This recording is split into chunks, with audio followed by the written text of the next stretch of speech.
আপনি সকলেই জানেন জিআরবিটি গ্রুপ ডির ফলাফল ইতিমধ্যেই প্রকাশ্য হয়েছে এবং আমাদের বিধায়ক শ্রী সুদীপ রায় বর্মনজি ফলাফল প্রকাশের আগেই বলেছিলেন যে একটি ওয়েটিং লিস্ট যাতে বানানো হয়, কারণ এই পরীক্ষায় যারা গ্রুপ ডিতে পরীক্ষা দিয়েছে তারা গ্রুপ সিতেও পরীক্ষা দিয়েছে এবং বহিরাগত বাইরের থেকেও অনেক ছেলেমেয়েরা এসে পরীক্ষা দিয়েছে।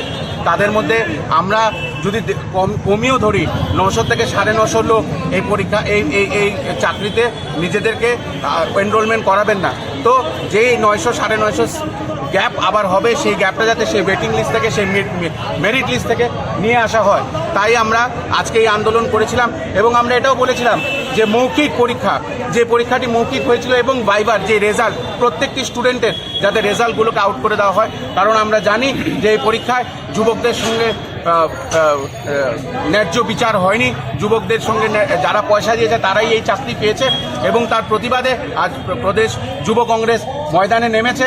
এবং আমরা দেখেছি আমরা ঢোকার সাথে সাথে এখানের এক অফিসার, আমাদের এক যুব কংগ্রেসের ছেলে, তার শরীর খারাপ হয়ে গেছিল, সে বেরানোর চেষ্টা করছিল, তাকে কলার ধরে ধাক্কাধাক্কি করেছে, তার অবস্থা খুবই খারাপ, সে এখন হাসপাতালে তাকে নিয়ে যাওয়া হয়েছে।